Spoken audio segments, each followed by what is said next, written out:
예수께서 거기에서 떠나 요단강 건너편 유대지방으로 가셨다.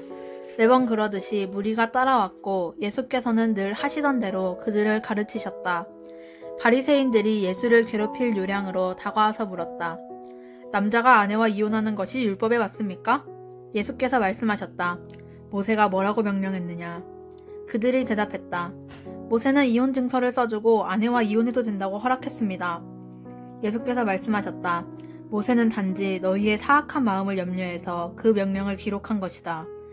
처음 창조 때부터 하나님께서는 남자와 여자를 지어 함께 있게 하셨다. 그래서 남자는 부모를 떠나 여자와 결혼하여 한 몸이 된다. 더 이상 둘이 아니라 새롭게 연합하여 한 몸을 이루는 것이다. 남자와 여자의 이 유기적인 연합은 하나님께서 창조하신 것이다. 그러니 누구도 그들을 갈라놓아서 그분의 작품을 모독해서는 안 된다. 집에 돌아와서 제자들이 다시 그 이야기를 꺼냈다. 예수께서 그들에게 단도직입적으로 말씀하셨다. 다른 여자와 결혼하려고 자기 아내와 이혼하는 남자는 아내에게 간음하는 것이다. 또한 다른 남자와 결혼하려고 자기 남편과 이혼하는 여자도 남편에게 간음하는 것이다. 사람들이 예수께서 만져주시기를 바라며 그분께 아이들을 데려왔다. 하지만 제자들이 그들을 쫓아냈다. 예수께서 노하시며 제자들에게 말씀하셨다. 이 아이들을 쫓아내지 마라. 절대로 아이들과 나 사이에 끼어서 방해하지 마라.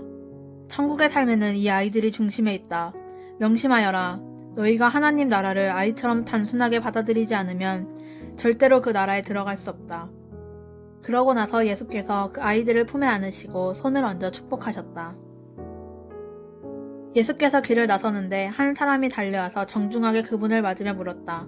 선하신 선생님, 제가 무엇을 해야 영원한 생명을 얻겠습니까? 예수께서 말씀하셨다. 어째서 나를 선하다고 하느냐? 오직 하나님 한 분 외에는 선하신 분이 없다. 계명에 살인하지 마라, 간음하지 마라, 도둑질하지 마라, 거짓말하지 마라, 속이지 마라, 내 부모를 공경하라 하지 않았더냐? 그가 말했다. 선생님, 그 계명들은 제가 어려서부터 다 지켰습니다. 예수께서 그의 눈을 주목하여 보시더니 그를 사랑스럽게 여기셨다. 예수께서 말씀하셨다. 하나 남은 것이 있다. 가서 내가 가진 것을 다 팔아서 가난한 사람들에게 주어라. 그러면 내 모든 부가 하늘에 쌓아두는 부가 될 것이다. 그런 다음 와서 나를 따라라. 그 사람의 얼굴이 어두워졌다. 그가 전혀 예상치 못했던 말이어서 그는 무거운 마음으로 예수를 떠나갔다. 그는 많은 것을 움켜쥐고 있었고 그것을 놓을 마음이 없었다. 예수께서 제자들을 보며 말씀하셨다.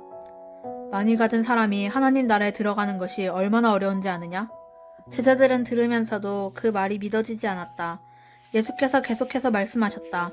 얼마나 어려운 일인지 너희는 상상도 못할 것이다. 내가 말하는데 부자가 하나님 나라에 들어가는 것보다 낙타가 바늘귀로 지나가는 것이 더 쉽다.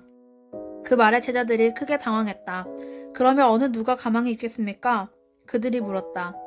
예수께서 잘라 말씀하셨다. 너희 힘으로 해낼 수 있다고 생각하면 전혀 가망이 없다. 그러나 하나님께 맡기면 얼마든지 가능한 일이다.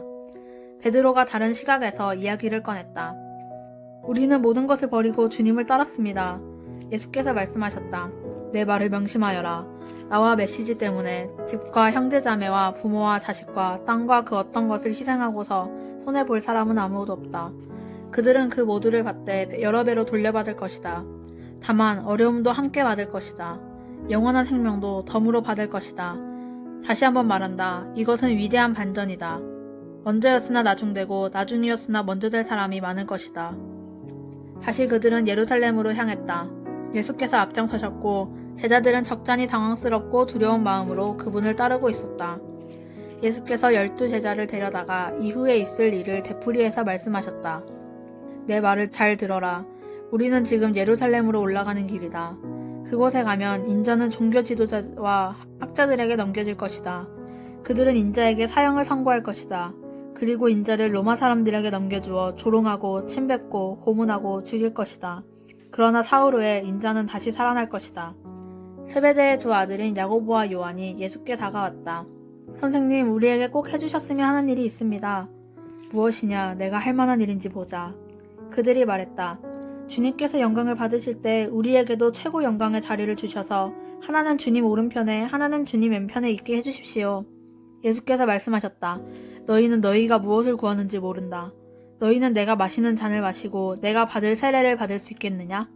그들이 말했다. 물론입니다. 왜 못하겠습니까? 예수께서 말씀하셨다. 생각해보니 너희는 과연 내가 마시는 잔을 마시고 내가 받을 세례를 받을 것이다. 그러나 영광의 자리를 주는 것은 내 소관이 아니다. 그것과 관련해서는 다른 조치가 있을 것이다. 다른 10 제자가 이 대화를 듣고 야고보와 요한에게 분통을 터뜨렸다. 예수께서 그들을 불러놓고 바로잡아 주셨다. 하나님을 모르는 통치자들이 얼마나 위세를 부리는지, 사람들이 작은 권력이라도 얻으면 거기에 얼마나 빨리 취하는지 너희는 보았다. 너희는 그래서는 안 된다. 누구든지 크고자 하면 섬기는 사람이 되어야 한다. 너희 가운데 누구든지 첫째가 되고자 하면 먼저 종이 되어야 한다. 인자가 한 일이 바로 그것이다. 인자는 섬김을 받으러 온 것이 아니라 섬기러 왔다. 포로로 사로잡힌 많은 사람들을 살리기 위해 자기 목숨을 내어주려고 왔다. 그들은 여리고에서 얼마 동안 머물렀다. 제자들과 사람들의 행렬이 뒤따르고 예수께서 그곳을 떠나시려는데 디메오의 아들인 바디메오라는 눈먼 거지가 길가에 앉아 있었다. 그는 나사렛 예수가 지나간다는 말을 듣고는 소리치기 시작했다. 다윗의 자손이신 예수여, 불쌍히 여겨주십시오. 저를 불쌍히 여겨주십시오. 많은 사람들이 그를 조용히 시키려고 했으나 그는 더 크게 소리쳤다. 다윗의 자손이여, 불쌍히 여겨주십시오. 저를 불쌍히 여겨주십시오. 예수께서 가던 길을 멈추셨다. 그를 불러오너라. 그들이 그를 불렀다. 오늘 운이 좋은 줄 알아라. 일어나거라. 예수께서 너를 부르신다. 그는 겉옷을 버려두고 즉시 일어나서 예수께 갔다. 예수께서 말씀하셨다. 내가 어떻게 해주면 좋겠느냐. 눈먼 사내가 말했다. 라삐님, 보기 원합니다. 가거라. 예수께서 말씀하셨다. 내 믿음이 너를 구원했고 낫게 했다. 바로 그 순간에 그는 시력을 되찾았고 그 길로 예수를 따랐다.